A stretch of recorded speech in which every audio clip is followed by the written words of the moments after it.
Wyoming Territory, August 1879. The sun was high and merciless over the dirt-packed streets of Sweetwater Gulch when Nora Finch realized she was being sold like livestock. She stood barefoot on the platform behind the saloon, wrists tied, splinters biting into her skin. Her two younger sisters Mabel and Lottie stood beside her, trembling. They had been taken 3 days ago during a raid on their remote homestead near the Wind River foothills. Their father was already dead. She had found his body still warm in the kitchen doorway. Now a man with greasy hair and a mouth full of tobacco shouted bids with a grin. 3 girls, pure Wyoming stock, you will not find better kept flesh this side of Cheyenne. Nora's jaw clenched. She was 22, old enough to understand what this was. The men leering below were not looking for wives, Mabel whimpered. She was 17, too young, too scared. Nora shifted closer, shielding her with her body. Lottie, barely 14, stared straight ahead, face blank. They had not spoken since the wagon ride. $50 for the tall one, someone barked. 60 for the blonde. A laugh rolled through the crowd. The auctioneer spit and raised his hands. Easy, boys, we got time. Let us start with the eldest. What do I hear for her? Nora's chin lifted. She would bite through her own tongue before she cried. From the edge of the crowd, 3 men rode in. They came fast, horses kicking up clouds of dust. The lead rider was broad through the shoulders, dark-haired, and wore a tan duster. He pulled his horse to a sharp stop and leveled a rifle straight at the auctioneer. "Get your damn hands off those girls," he said. The crowd scattered like rats. Behind him, his companions dismounted. One was lean and red-haired with a revolver already drawn.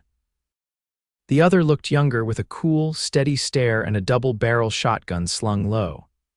They moved without hesitation, like men who had seen blood before and were not afraid to see it again. The auctioneer raised both hands. "Now hold on. This is legal business." "No," the dark-haired man said. "It is not." He jumped off his horse and climbed the platform in 3 strides, eyes locked on Nora's. Her heart pounded. He was close now, taller than she expected, a few years older, maybe 28. His voice dropped low. "You all right?" Nora swallowed hard. "We are not hurt." "Just tied." He looked at her wrists. "We are going to fix that." He pulled a knife from his belt and cut the rope. Her hands fell free. She swayed, and he steadied her gently. The red-haired man was already untying Mabel, murmuring something soft. The younger man had Lottie, lifting her down carefully like she was glass. "Name's Jedediah Clark," the man beside Nora said. "My brothers and I have been hunting the men who took you." "You know them?" she asked. "They hit a ranch near ours last week, took 2 women. We buried them yesterday." Nora's stomach turned. Jedediah turned to the auctioneer. "Where are the rest of your men?" Gone on ahead to Fort Rawlins." Jedediah turned to his younger brother. "Jonah, tie him. We ride in 10 minutes. Nora stepped forward. "You are taking us." Jedediah met her eyes. "Unless you want to stay here." She shook her head. They rode out hard, following the creek bed south. Nora rode double with Jedediah, her arms wrapped around his middle. Mabel with the red-haired brother, his name was Silas. Lottie curled up in front of Jonah, silent still. The sun dipped low behind the hills. Jedediah kept the pace steady, speaking now and then to his horse. Nora stayed quiet, her cheek against his back. The warmth of him, the strength that grounded her. They made camp by a shallow bend in the river. Jonah started a fire. Silas set up bedrolls. Jedediah helped Nora down, slow and careful. "You all right?" he asked again. She nodded. "Thank you." His eyes were dark, serious. "You do not need to thank me for stopping evil." Nora looked past him to her sisters. Mabel was laughing softly at something Silas said. Lottie had eaten for the first time in days.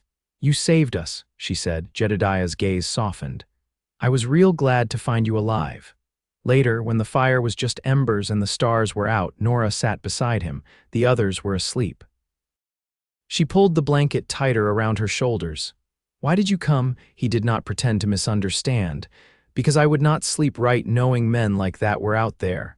"And us?" she asked. He looked at her. "I came for you," her breath caught. "I saw your name on the bounty paper," he said. "A rancher near Wind River said 3 Finch girls had been taken. I remembered you." She blinked. How you sold me eggs once. 5 years ago, you scolded me for not bringing my own basket. Nora stared at him. I never forgot your voice, he said simply. Something bloomed in her chest, fierce and bright. You remembered me. I did. She leaned in just a little. You do not seem the type to chase ghosts. He smiled, slow, not ghosts. Just something worth finding. He leaned forward, and the kiss was quiet, warm, and full of things neither of them had said yet. His hand curved around her jaw like she was something precious. When they pulled apart, she rested her forehead against his. I did not think I would ever feel safe again. You are now, he said. I swear it. She believed him. By morning, the fire had gone cold, and the air held the dry hush that came just before the heat unfurled across the plains. Nora stood at the edge of the river, sleeves rolled to her elbows, washing the blood from her wrists.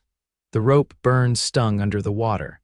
She didn't mind. Behind her, Jedediah was saddling his mare, jaw tight, as he listened to Jonah giving a quiet report. The trail ain't fresh anymore.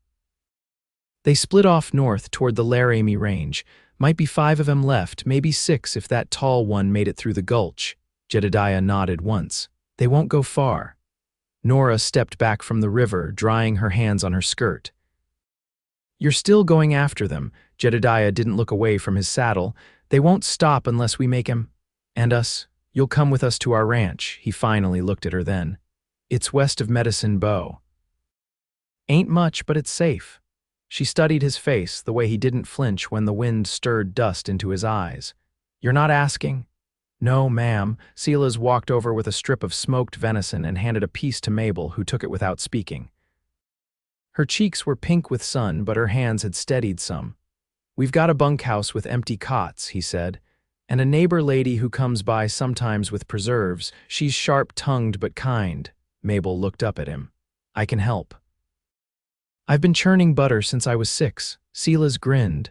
Then you'll fit right in. Lottie sat wrapped in a wool blanket, her eyes tracking movement like a fawn waiting for the next rustle of leaves. Jonah crouched beside her, drawing idle lines in the dirt with a stick. You draw? He asked. She gave a small nod. He handed her a charcoal stub from the edge of the fire pit. Try that instead. Nora watched her sister take it slowly, fingers curling around it as if it might vanish. She didn't speak, but she began to draw. Jedediah stepped beside Nora, close enough for her to feel the heat of him. She'll talk again, she just needs time. She glanced up at him. How do you know so much about people? I lost my mother when I was 15. My youngest sister didn't speak for a month after. Didn't eat much, neither. His voice was quiet. She came back to us when she was ready. What happened to her? She married a blacksmith up in Buffalo, got a boy now, named him after our father. Nora's lips parted, surprised. You've been through plenty. He gave the faintest nod. Enough to know when someone needs space and when they don't. She looked down at the raw skin on her wrists, then back at him. I'm not sure what I need. That's all right, he said. You don't have to be sure yet. They broke camp before midday and rode west, skirting the edge of the Laramie Mountains where the fir trees crept down into the grasslands.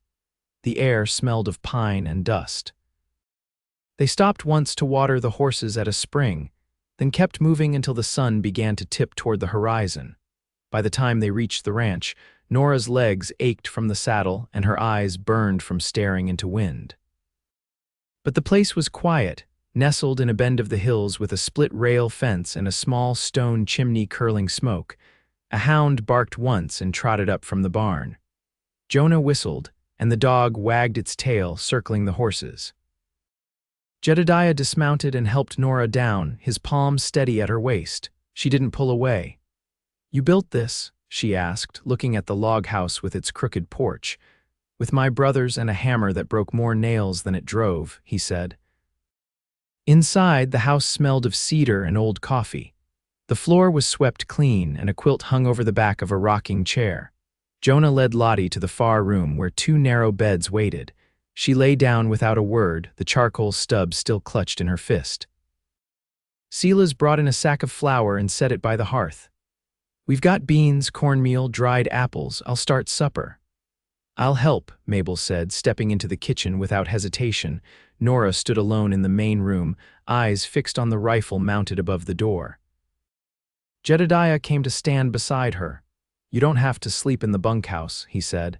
There's a spare room through there, door locks, she nodded. I'll be on the porch if you need anything. He started to turn away, but she touched his sleeve. I don't know how to repay you. You don't owe me a thing.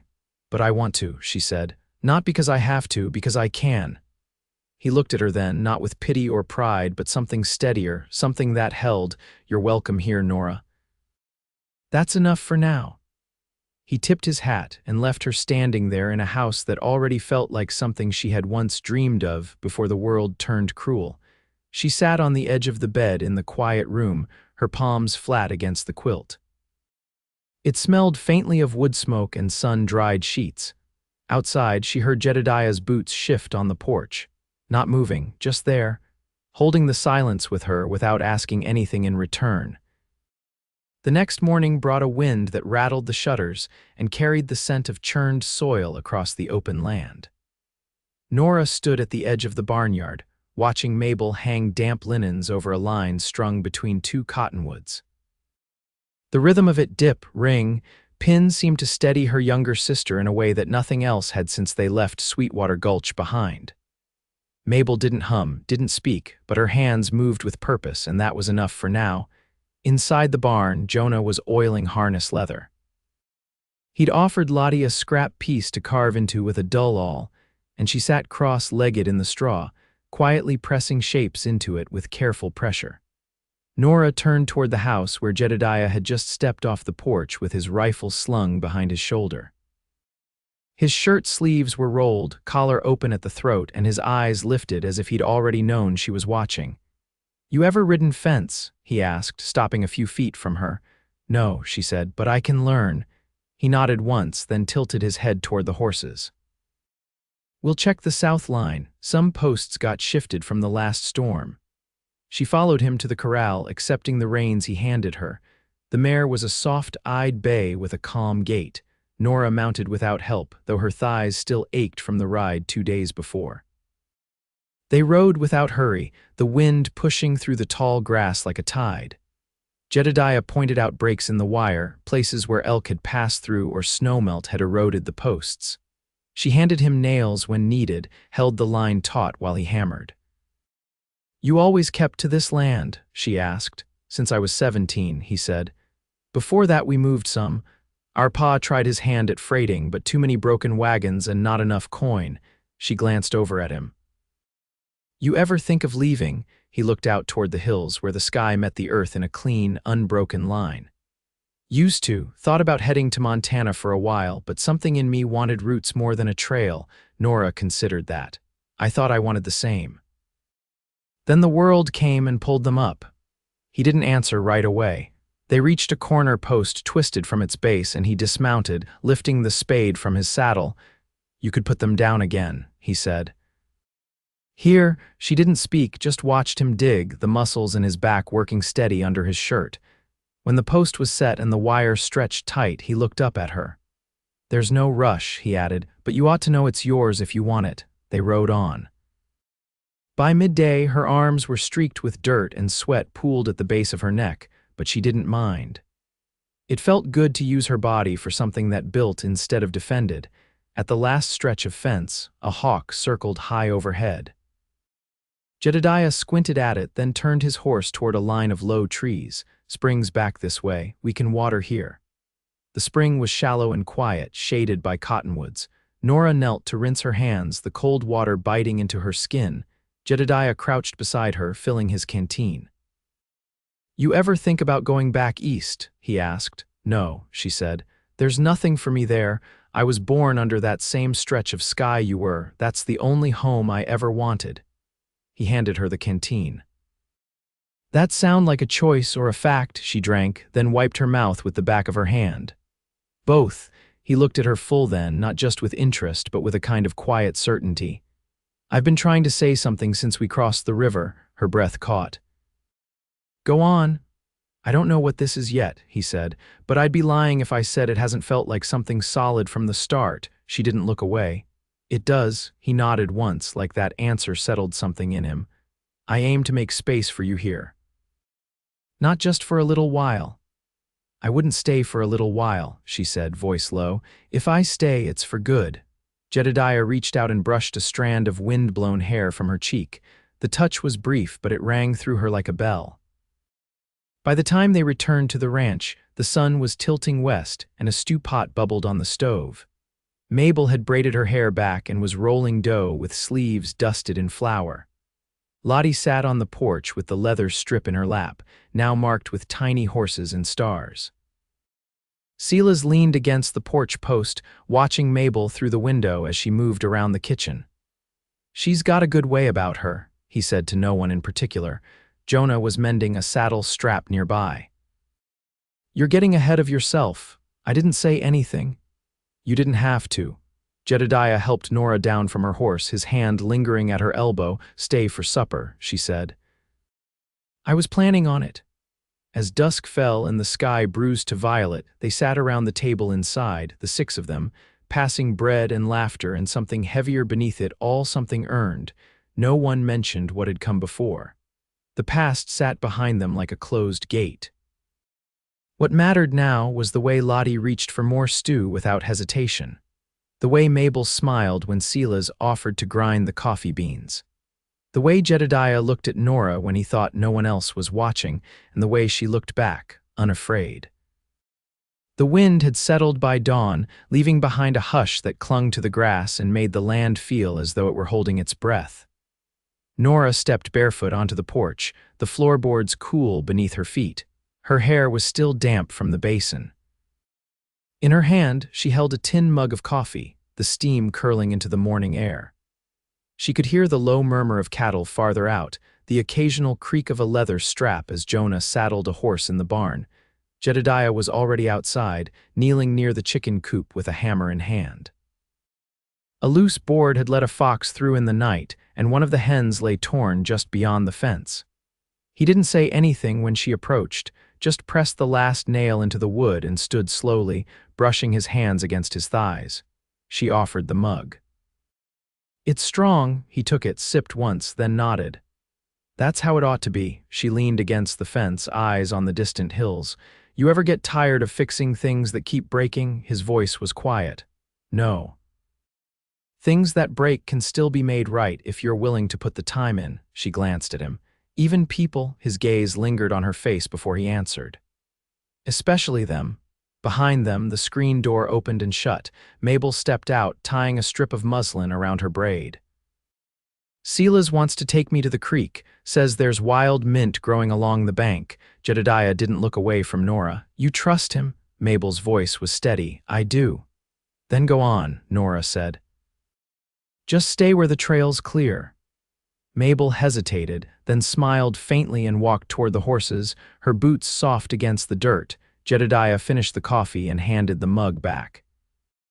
You want to see the orchard? She followed him past the barn, down a slope where the grass grew taller and the earth turned darker.